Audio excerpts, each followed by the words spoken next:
नमस्कार, आपके साथ मैं हूं मीनाक्षी रजत और आप देख रहे हैं अपना फेवरेट डिबेट शो सबका हिसाब होगा।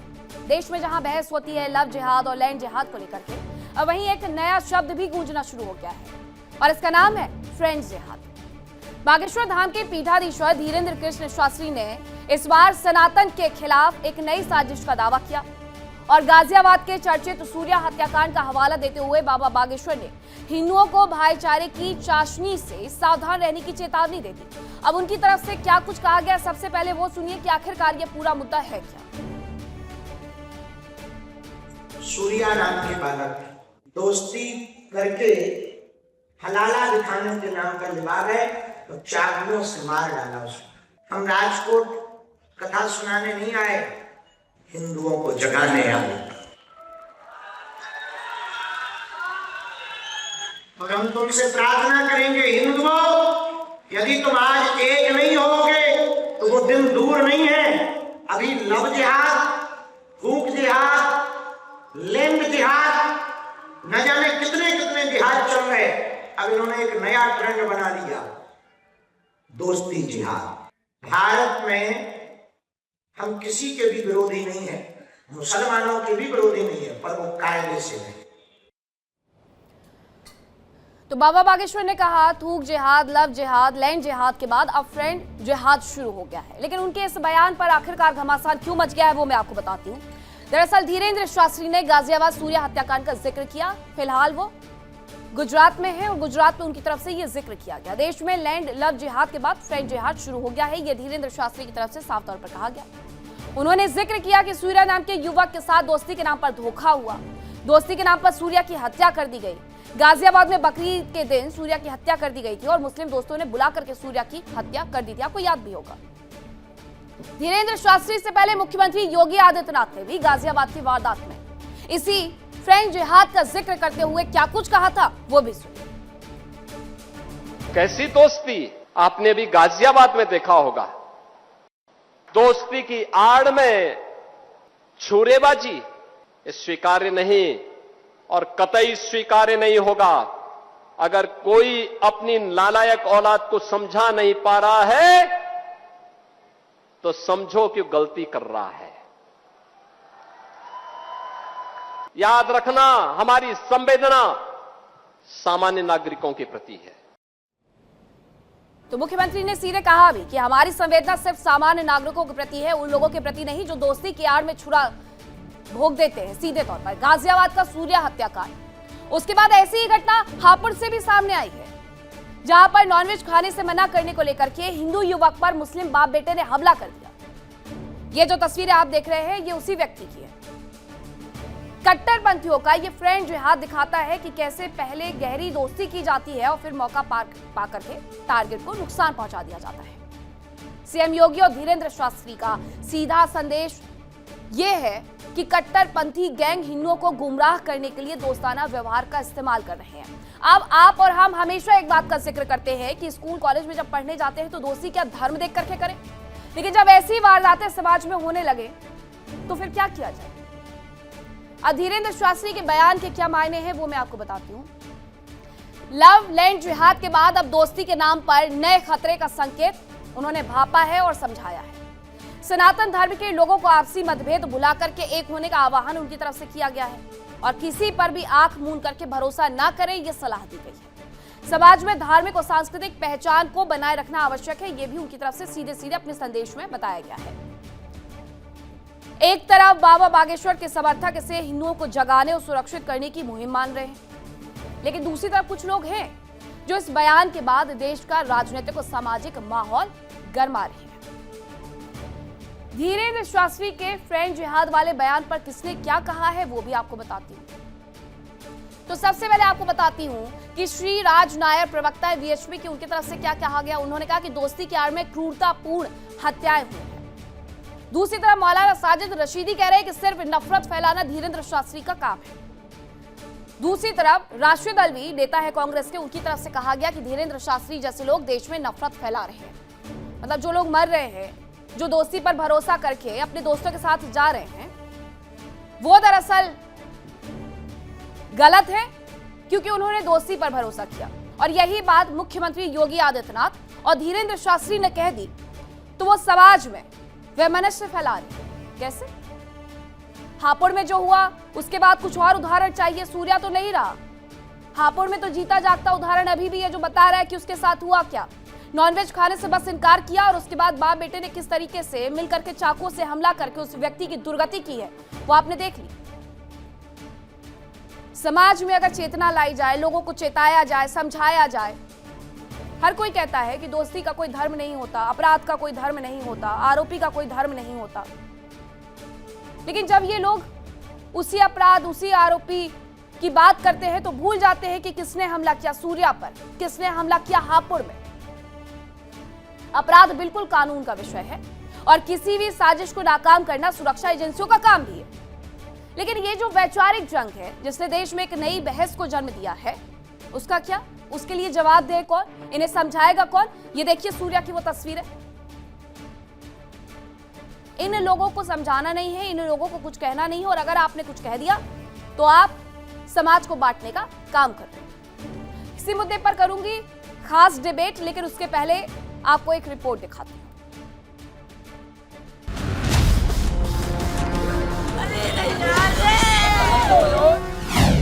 बाबा का ज्ञान, भाईचारे की चाशनी से सावधान। कैसी दोस्ती आपने भी गाजियाबाद में देखा होगा। दोस्ती की आड़ में छुरेबाजी स्वीकार्य नहीं और कतई स्वीकार्य नहीं होगा। पहले धूप, लव और लैंड, अब ट्रेंडिंग में जिहाद फ्रेंड। ड्यूटी से घर जा रहा था, बीच में 9-7 मिल गया, बाग में खुलेगा, वहाँ मार पिटाई होगी, खबर पे बाग मीट खबर लगे, मैंने खाने मना करी, हाथ दबाई गई, छुरी ले गए। बाबा का आधार, सूर्या बना फ्रेंड जिहाद का शिकार। गजवाए हिंद पर निशाना, फिर क्यों भड़के मौलाना। और धीरेन्द्र शास्त्री की शख्सियत हमेशा टारगेट रखते हैं, खासकर मुसलमान समुदाय के खिलाफ। वो कभी न कभी कोई न कोई टिप्पणी करते रहते हैं। मैं समझता हूँ मुनासिब नहीं है उनकी इसी शख्सियत के लिए। सनातन के खिलाफ षड्यंत्र, फ्रेंड जिहाद का तंत्र। लव जिहाद, तुक जिहाद, लैंड जिहाद के बाद फ्रेंड्स जिहाद भी आ रहा है। बाबा बागेश्वर का युद्ध कट्टरपंथी सोच के विरुद्ध। सूर्या नाम के बालक दोस्ती करके चाकुओं से मार डाला उसको। भारत में हम किसी के भी विरोधी नहीं है, मुसलमानों के भी विरोधी नहीं है, पर वो कायदे से नहीं। तो बाबा बागेश्वर ने तो अपना संदेश दे दिया, साफ कह दिया कि मुसलमानों के विरोधी नहीं है, लेकिन जो लोग अपराध करते हैं, जो आरोपी हैं, उनके खिलाफ जरूर बोलेंगे। अब चर्चा की शुरुआत करूं उसके पहले सवाल यह है कि क्या बाबा बागेश्वर के आह्वान के बाद हिंदू फ्रेंड जिहाद के प्रति सतर्क हो जाएंगे? कौन कौन से मेहमान मेरे साथ जुड़े हैं आपका परिचय करवाती हूँ। मेरे साथ जुड़े हैं रामदूत दास, हिंदू धर्मगुरु है, सर्वेश पाठक, राजनीतिक विश्लेषक है, थोड़ी देर बाद हमारे साथ होंगे। एसआर अब्बासी, राजनीतिक विश्लेषक है, मेरे साथ स्टूडियो में मौजूद है। मौलाना नाजिम अशरफी भी थोड़ी देर बाद हमारे साथ होंगे और शेखर कुमार जी हमारे साथ जुड़ चुके हैं। सबसे पहले आप ही बता दीजिएगा शेखर कुमार जी, ये जो बयान आया है ये मुसलमानों के प्रति कैसे हो गया? क्योंकि बयान देने वाला व्यक्ति खुद ही कह रहा है कि हम मुसलमानों के खिलाफ नहीं है। देखिए, बाबा जी हिंदू समाज के बहुत बड़े चिंतक है और साथ में योगी जी से बढ़िया तो कोई नहीं है जो हिंदू समाज का भला सोचता हो।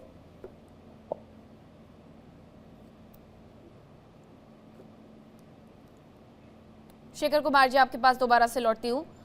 महंत रामदूत दास जी, अब क्या सोच समझ करके दोस्ती करनी पड़ेगी?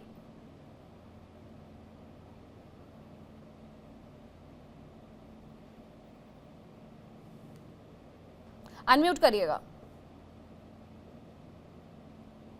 माफी चाहूंगा, मैं ये काफी समय से कहता आया हूं कि दोस्ती हो या कोई विशेष आपके द्वारा किए हुए लोगों के साथ संबंध हो, हमेशा सोच समझ के करने चाहिए।